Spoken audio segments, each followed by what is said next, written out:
if you use a perfectly spherical mirror, then the images don't come out completely focused. They come out a little bit blurry. This is due to a defect called spherical aberration. And the truth of the matter is, if you draw a spherical mirror and it's actually truly part of a circle, yes, we kind of simplified the matter, and we said that, remember we said how like parallel light rays would all come in and cross, hit the mirror and reflect, and they would all go boom right through the focal point?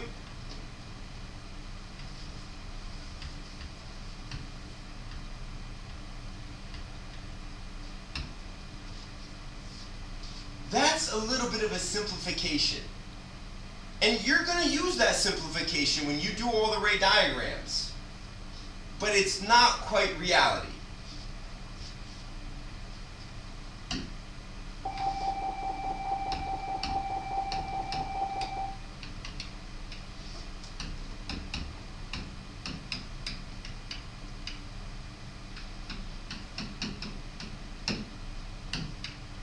Shown as a simplification. It doesn't quite happen this way.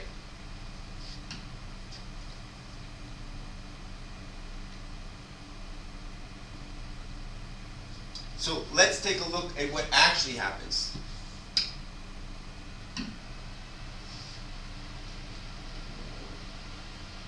Again, if you have a spherical mirror,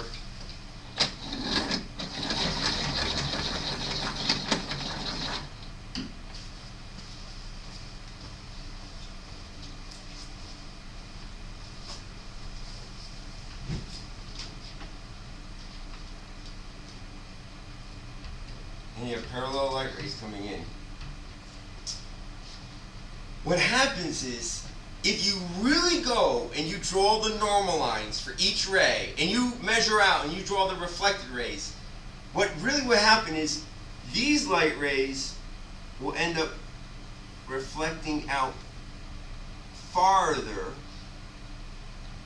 away from the mirror, and the light rays that are further out end up reflecting a little bit closer to the mirror. So you don't get like a perfect focal point. Not all the little rays converge, bam, right to the same point. And that's called spherical aberration.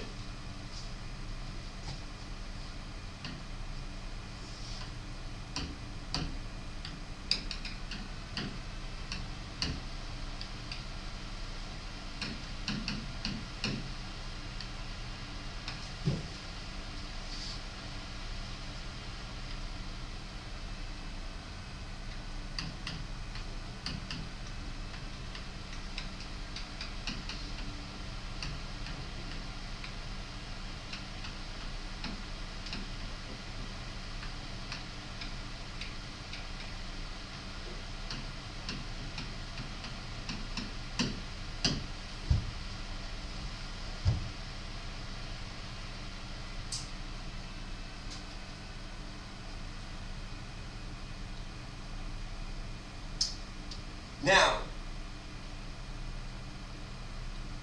there is a way to tweak the mirror so that you don't have any spherical aberration. Instead of using a spherical mirror, part of a circle, if the mirror is more like a parabola shape, yes? If it's shaped more like this,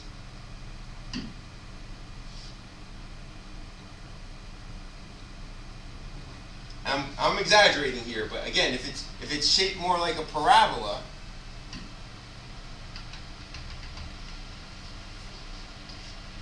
then you won't get spherical aberration, and you can get all the light rays to reflect and converge on a single point.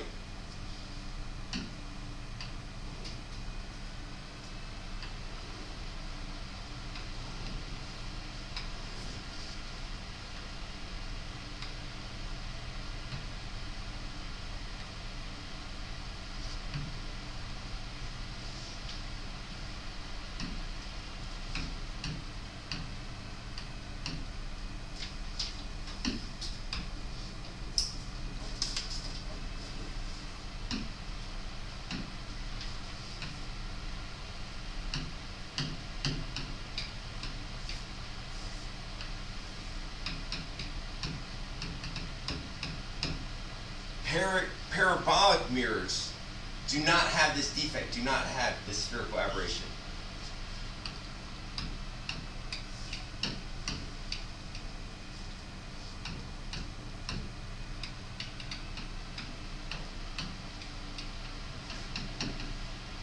Aberation might be spelled with 2 R's. I gotta double check that.